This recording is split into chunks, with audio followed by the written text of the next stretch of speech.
શ્રી ગણેશાય નમઃ. જય શ્રી કૃષ્ણ. જય માતાજી. સ્વાગત છે તમારું અમારી યુટ્યુબ ચેનલમાં.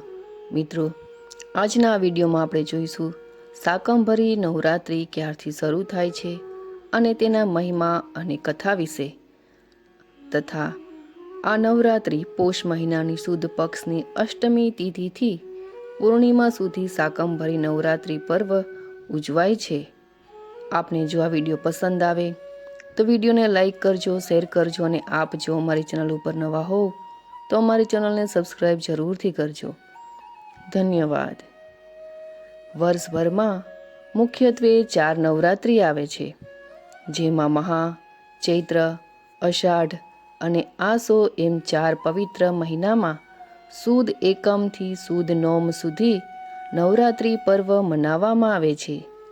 દરેક નવરાત્રિમાં મા જગદંબા કે તેના વિવિધ સ્વરૂપની ઉપાસના કરવાનું વિધાન છે.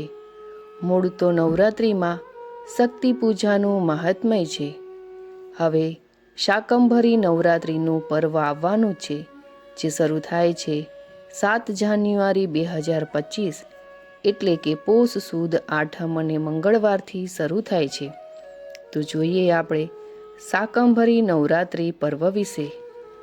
4 નવરાત્રિ ઉપરાંત એક વિશેષ નવરાત્રિ પર્વ પણ મનાવાય છે, જે શાકંભરી નવરાત્રિના નામથી પ્રચલિત છે. ખાસ કરીને પોષ મહિનાની સુદ પક્ષની અષ્ટમી તિથિથી પોષ પૂર્ણિમા સુધી આ નવરાત્રિ પર્વ ઉજવાય છે. આ દિવસોમાં ધાર્મિક કર્મો કરવાનું વિધાન છે. વિશેષ રૂપમાં માતા અન્નપૂર્ણાની અર્ચના કરવામાં આવે છે. આપણને પ્રશ્ન એ થાય છે કે શાકંભરી દેવી કોણ છે અને શા માટે શાકંભરી દેવીની ઉપાસના આરાધના કરવામાં આવે છે. તો ચાલો જાણીએ આપણે માતાજીની કથા વિશે, શાકંભરી માતાની પૌરાણિક કથા વિશે. માતા દુર્ગાના વિશેષ અવતારોમાં મા શાકંભરી એક છે. દુર્ગા, રક્તદંતિકા, ભીમા, ભ્રામરી, શતાક્ષી તથા શાકંભરી પ્રસિદ્ધ છે. પુરાણોમાં દેવી ભાગવત તથા દુર્ગા સપ્તમી ગ્રંથમાં મા શાકંભરીનું કથાનું વર્ણન જોવા મળે છે. પૌરાણિક કથા અનુસાર એક સમયે જ્યારે પૃથ્વી ઉપર દુર્ગમ નામના અસુરનો આતંક ખૂબ ફેલાયેલો હતો, ત્યારે લગભગ 100 વર્ષ સુધી વરસાદ ન થવાથી અન્ન જળનો અભાવ પડ્યો. ચારે તરફ દુષ્કાળથી માનવ પ્રાણી સહિતના તમામ જીવો ખૂબ જ પીડાવા લાગ્યા. લોકોના મૃત્યુ પણ થવા લાગ્યા. નિર્દોષોના જીવન ખતમ થવા લાગ્યા. આ દુર્ગમ દૈત્યએ બ્રહ્માજીના 4 વેદો ચોરી લઈ પૃથ્વી ઉપર ત્રાસ ગુજારવા લાગ્યો. આ સમયે જીવોની રક્ષા કરવા માટે આદ્ય શક્તિએ શાકંભરી દેવીના રૂપમાં અવતાર લીધો. મા શાકંભરી ખૂબ રડવા લાગ્યા. અતિશય અને સતત રડવાથી અશ્રુધારા વહેવા લાગી. આ અશ્રુધારાથી સમગ્ર ધરતી ઉપર અશ્રુના માધ્યમથી જળપ્રવાહ વહેવા લાગ્યો. જળપ્રવાહથી અનાજ, શાકભાજી, વનસ્પતિ ઉગવા લાગી. પુનઃ સૃષ્ટિ યથાવત થવા લાગી. અંતમાં શાકંભરી દેવીએ દુર્ગમ દૈત્યનો વિનાશ કરી નાખ્યો. હવે આપણે જોઈશું શાકંભરી નવરાત્રિની પૂજા વિધિ વિશે. પોષ માસની સુદ અષ્ટમી તિથિએ પ્રાતઃકાળે સવારમાં વહેલા જાગી નિત્ય કર્માદિથી પરવારી શુદ્ધ વસ્ત્ર ધારણ કરવા. ઘરના પૂજા સ્થાનમાં બાજટ ઉપર આસન પાથરી તેના ઉપર માતા શાકંભરીની અષ્ટભુજા કે ચતુર્ભુજ મૂર્તિ સ્થાપિત કરવી.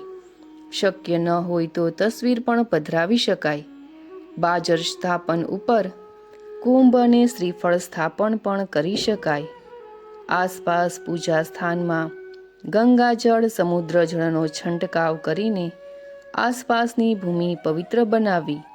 ત્યારબાદ માતા શાકંભરીની પંચોપચાર, ષોડોપચાર કે રાજોપચાર પૂજન વિધિ કરવી.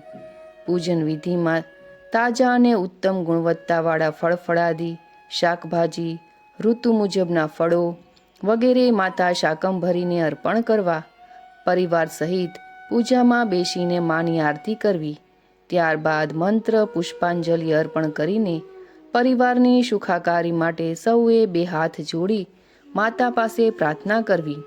પછી આરતી અને પ્રસાદ પરિવારજનોમાં વિતરણ કરવું અને સાથે બેસીને શાકંભરી કથાનું શ્રવણ કરવું.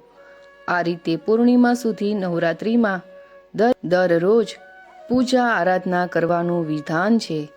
મા શાકંભરી એ આદ્યશક્તિ જગદંબાનું જ સ્વરૂપ છે. તેથી નવરાત્રિ દરમિયાન જે મંત્રોની ઉપાસના કરીએ છીએ એ તમામ મંત્રો દ્વારા મા શાકંભરીની આરાધના નવરાત્રિમાં કરવાથી ઉત્તમ ફળ પ્રાપ્ત થાય છે. નવરાત્રિ દરમિયાન ઓમ એમ હીમ ક્લીમ ચામુંડાએ વિચ્ચેના મંત્ર જાપ, દુર્ગા સપ્તસતીના 13 અધ્યાયનું નિત્ય પઠન ઉપરાંત અર્ગલા સ્ત્રોત, સિદ્ધ કુંજિકા સ્ત્રોત, દુર્ગા અષ્ટોત્તર નામ સ્ત્રોત, દુર્ગા 32 નામ માળા, દુર્ગા રાત્રિ સૂક્ત, દેવી સૂક્ત, આ તમામ સ્ત્રોતનું પઠન ખૂબ જ આનંદ, ઉત્સાહ અને ઉર્જા પ્રદાન કરે છે. શાકંભરી નવરાત્રિ દરમિયાન પૂજા આરાધના અનુષ્ઠાન કરવાથી ઘર પરિવારમાં ધન ધાન્ય, ફળફળાદી, અનાજ શાકભાજીની ઉણપ ક્યારેય પણ રહેતી નથી. ઘર પરિવાર ઉપર માતા અન્નપૂર્ણાની અવિરત કૃપા વરસતી રહે છે. ભગવતી દેવી શાકંભરીનું સૌથી પ્રાચીન મંદિર શિવાલિક પર્વતમાળાના જંગલોમાં મૌસમી નદીના તટ ઉપર આવેલું છે, જેનું વર્ણન સ્કંદ પુરાણ, માર્કંડેય પુરાણ, ભાગવત વગેરેમાં મળી આવે છે. આ સ્થાન માતાની શક્તિપીઠ તરીકે પણ પ્રચલિત છે. કહેવાય છે કે માતા આ જગ્યામાં સ્વઘોષિત રૂપમાં પ્રગટ થયા હતા. જનમત અનુસાર આ સ્થાનનું પ્રથમ દર્શન એક ગોવાળિયાએ કર્યું હતું. તેની સમાધિ પણ અહીંયા જોવા મળે છે. આ સિદ્ધ શક્તિપીઠ ઉત્તર ભારતના ઉત્તર પ્રદેશ રાજ્યમાં સહરાનુર જિલ્લામાં જરમોશ ગામમાં આવેલું છે. આ ઉપરાંત રાજસ્થાનના સિકર જિલ્લામાં ઉદયપુર પાસે પણ સકરાઈ માતાજીના નામથી પ્રસિદ્ધ છે. ત્રીજી શક્તિપીઠ રાજસ્થાનના સાંભર જિલ્લાના શાકંભર નામથી પ્રસિદ્ધ છે. શાકંભરી નવરાત્રિ દરમિયાન આ ત્રણેય શક્તિપીઠમાં યાત્રાળુઓની ભીડ જામેલી રહે છે. હવે જોઈશું આપણે શાકંભરી દેવીનું પૌરાણિક આખ્યાન તથા તેની દંતકથા.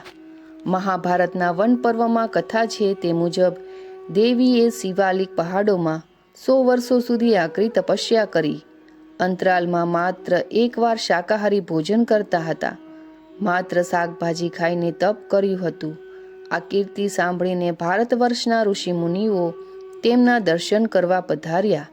દેવીએ ભારત વર્ષના તમામ ઋષિમુનિઓનું સ્વાગત શાકભાજીથી કર્યું. એટલે પણ આ માતાજી શાકંભરી નામથી પ્રચલિત થયા. સ્કંદ પુરાણમાં કથા છે તે અનુસાર યમુનાના પૂર્વ ભાગમાં સૂર્યકુંડ છે. ત્યાં વિષ્ણુકુંડ અને બાણગંગા તીર્થ પણ છે. પૂર્વકાળમાં શ્રી હરિ વિષ્ણુએ મહાદેવજીને પ્રસન્ન કરવા માટે આ જગ્યામાં તપ કર્યું હતું. આ ક્ષેત્રના દક્ષિણ ભાગમાં શાકંભરી દેવી બિરાજમાન છે, જે શ્રેષ્ઠ અને કામેશ્વરી પણ છે. આ જગ્યામાં મહાદેવજી શાકંસ્વર મહાદેવજી તરીકે બિરાજમાન છે અને તે પ્રત્યક્ષ સિદ્ધિદાયક પણ છે. 100 વર્ષના દુકાળ અને યુદ્ધ દરમિયાન પોતાના અંગોથી જ શાકભાજી ઉત્પન્ન કરીને જીવોનું ભરણ પોષણ કર્યું હતું. અહીં આ ક્ષેત્રમાં શાકંભરી દેવી પ્રત્યક્ષ સિદ્ધિદાત્રી છે.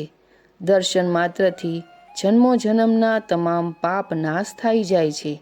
એક અન્ય દંતકથા અનુસાર પાર્વતીજીએ શિવજીને પ્રસન્ન કરવા માટે કઠોર તપ કર્યું. તેને અન્ન અને જળનો ત્યાગ કરી દીધો હતો. જીવિત રહેવા માટે માત્ર શાકભાજી આરોગ્યા, એટલે પણ શાકંભરી નામ વિખ્યાત થયું. લૌકિક માન્યતા અનુસાર શાકંભરી લક્ષ્મી સ્વરૂપ છે. શાકંભરી લક્ષ્મીના નામથી પણ તે ઓળખાય છે. શાકંભરી લક્ષ્મી પૂજા દર ગુરુવારે કરવામાં આવે તો તેનું વિશેષ ફળ મળે છે. આ પૂજાથી ઘરમાં ધન અને અન્નના ભંડાર ભરેલા રાખે છે. વ્યક્તિને સમયસર શુદ્ધ, પૌષ્ટિક અને સાત્વિક અન્ન મળી રહે છે. વ્યક્તિને સુખ સમૃદ્ધ જીવનના આશીર્વાદ પ્રાપ્ત થાય છે. શાકંભરી પૂજાથી ભક્તમાં અન્નદાનની વૃત્તિ જાગે છે. આ પૂજા તથા વ્રતથી જીવનમાં સુખ, સંપત્તિ, શાંતિ અને ઐશ્વર્યની પ્રાપ્તિ થાય છે. તો મિત્રો, આજના વિડીયોમાં આપણે જોયું માતા શાકંભરી દેવી કોણ છે, શાકંભરી નવરાત્રિ વિશે, તેના પૂજન, અર્ચન અને પૌરાણિક કથા વિશે. આપને જો આ વિડીયો પસંદ આવે તો વિડીયોને લાઇક કરજો, શેર કરજો અને આપ જો અમારી ચેનલ ઉપર નવા હો તો અમારી ચેનલને સબસ્ક્રાઈબ જરૂરથી કરજો, જેથી કરીને નવા વિડીયોની માહિતી આપ સુધી તુરંત જ પહોંચી શકે. ધન્યવાદ.